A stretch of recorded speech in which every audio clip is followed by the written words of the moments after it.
Bonjour Aude, bonjour Olivia. Bonjour Martine. Bonjour Martine. Alors aujourd'hui, nous allons continuer de voir les difficultés liées à la PMA. Alors aujourd'hui, est-ce que la PMA, telle qu'elle est maintenant, suscite des difficultés?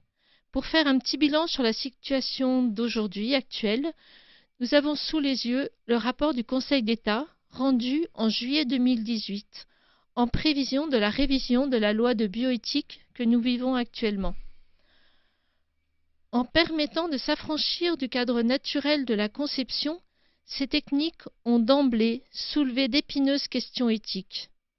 Cela n'est donc pas d'hier, je continue la lecture. En dissociant sexualité et procréation, et en faisant de l'enfant le produit de technologies scientifiques, n'ouvrait-on pas la voie à une revendication de procréation ?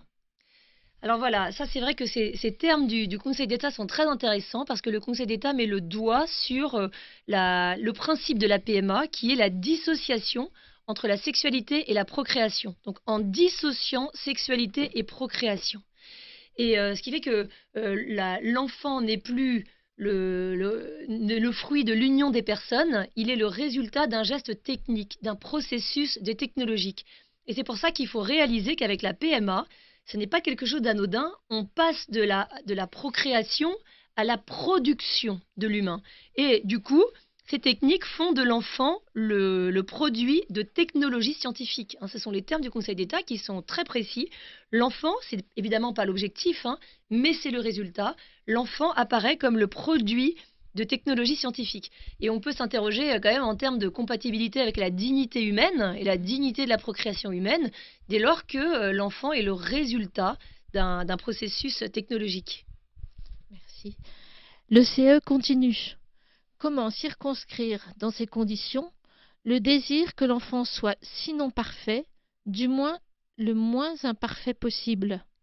Oui, le Conseil d'État alerte ici sur les risques d'eugénisme, c'est-à-dire le risque de traquer toute imperfection de l'enfant, que ce soit dans l'attente de sa perfection, entre guillemets, médicale, donc il n'ait aucun aléa de santé possible. Donc on le voit avec les questions qui se posent sur la recherche du diagnostic préimplantatoire, essayer de traquer toutes les anomalies génétiques qu'on pourrait rencontrer pour n'implanter que des embryons parfaitement sains.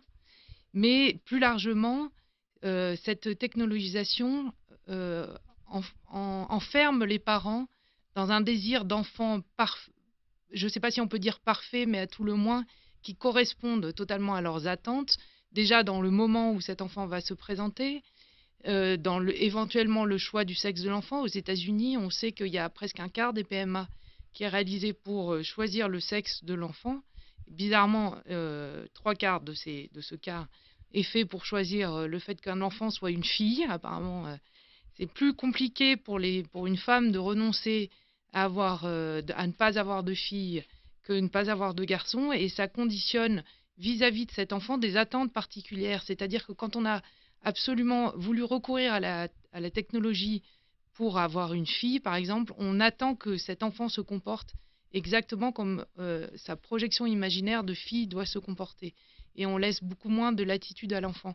De la même manière, les parents qui ont désiré un enfant et qui l'ont programmé sans anomalie génétique seront moins prêts, et pour eux, ça sera encore plus compliqué que d'autres parents de devoir être confrontés à la maladie de leur enfant quand il y a des maladies qui se présenteront, même des maladies graves, qui ne seront pas génétiques.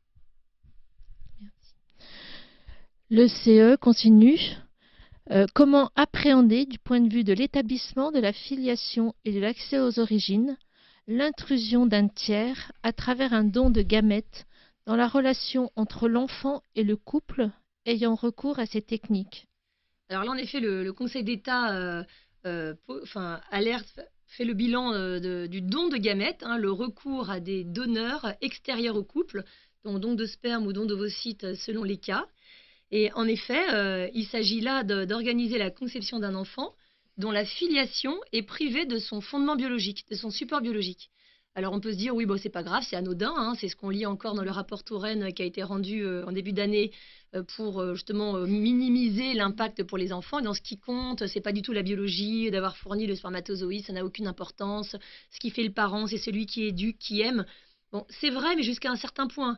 Parce que bien sûr que la filiation ne se réduit pas à relayer une information biologique. Elle est plus riche que ça, elle est plus que ça. Mais on ne peut pas en déduire pour autant que le lien biologique serait totalement indifférent en matière de filiation. Et pour réaliser à quel point c'est vrai, je vais juste donner un seul exemple. C'est le cas des erreurs qui se produisent parfois dans les processus de PMA. Donc vous avez un couple en processus de PMA et malheureusement, il y a une erreur médicale et la femme va être inséminée par un autre homme que son mari ou alors carrément on va lui implanter un embryon qui vient d'un autre couple. Alors s'il est vrai que la filiation n'a absolument rien à voir avec la biologie, normalement, ce couple ne devrait se plaindre de rien. Or, il se trouve que si, ces couples saisissent la justice et la justice indemnise leur préjudice. Alors, en quoi consiste le préjudice? Ils veulent un enfant, ils attendent un enfant, ils sont prêts à lui donner tout l'amour du monde, et pourtant, ils demandent réparation parce que l'enfant n'est pas issu de leur gamète. À tel point que, selon les données fournies par l'Agence de la biomédecine, il semble que dans la totalité des cas, les couples préféreraient avorter. Donc si pour un couple en processus de PMA, le fait d'attendre un enfant qui n'est pas issu de leur gamète caractérise un préjudice tel qu'ils préfèrent ne pas avoir d'enfant du tout, est-ce que c'est pas un peu léger de décréter que pour les enfants, eux, ce serait complètement indifférent d'avoir comme parent leur géniteur ou quelqu'un d'autre? C'est-à-dire que les témoignages des jeunes, la première génération qui est issue des dons, et là, hein, les jeunes disent que ils ont été aimés, ils ont été désirés, enfin aucun ne se plaint d'un manque d'amour à ma connaissance. Et pourtant, hein, certains d'entre eux recherchent leur donneur parce que, quoi qu'on en dise, on a beau appeler le géniteur donneur, être issu de quelqu'un, ça n'est pas indifférent. Voilà, donc le don de gamètes introduit une rupture dans la filiation qu'on peut dépasser, qu'on peut gérer, tout ça c'est tout à fait vrai, mais enfin qui reste une difficulté objective. Merci. Et à toute cette difficulté, on peut ajouter celle vécue par de nombreux couples pour la congélation des embryons. Oui, alors ça, c'est le Conseil d'État dans l'extrait qu'on a choisi n'en parle pas ici, mais nous avons quelques centaines de milliers d'embryons congelés dans les hôpitaux français. Et parce que dans les processus de PMA, pour rentabiliser le processus et éviter aux femmes les contraintes des prélèvements d'ovocytes à répétition, on a pris l'habitude de prélever de nombreux ovocytes en un seul prélèvement. Et comme jusqu'à une époque récente, on n'arrivait pas très bien à congeler les ovocytes, eh bien, on les fécondait. Et les embryons, eux, étaient beaucoup plus résistants à la congélation. Alors, on se retrouve avec ces embryons congelés qui sont à l'origine de questions existentielles très, très graves pour beaucoup de couples. Ils disent, mais en fait, on ne sait pas quoi faire des embryons. Ils reçoivent chaque année la petite lettre de l'hôpital qui leur dit, alors, est-ce que vous voulez les garder, les donner à la recherche, les donner à un autre couple, les détruire? Et il y a beaucoup de couples pour lesquels cette question est insoluble. Il y a des témoignages, ils disent, ben, en fait, tous les ans, on dit gardez-les. On sait très bien que ça ne pourra pas durer éternellement. Au minimum, ils les détruiront quand nous, on sera mort, mais nous, on ne peut pas dire de les détruire. Voilà. Alors, je ne vous parle même pas des cas où le couple se sépare, il y en a un qui meurt, il y a les embryons congelés, c'est dramatique. Alors que tout cela pourrait être évité.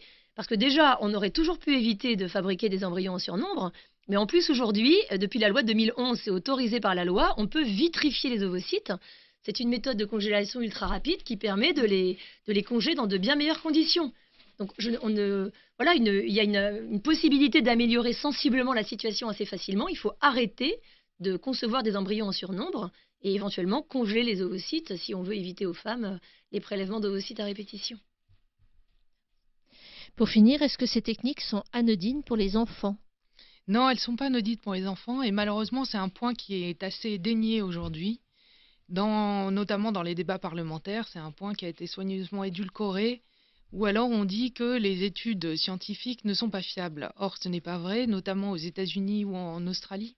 Il y a des études très bien documentées qui ont été menées sur une cohorte d'enfants très grande, donc on ne peut pas reprocher à ces études leur absence de fiabilité en raison d'un échantillonnage trop faible.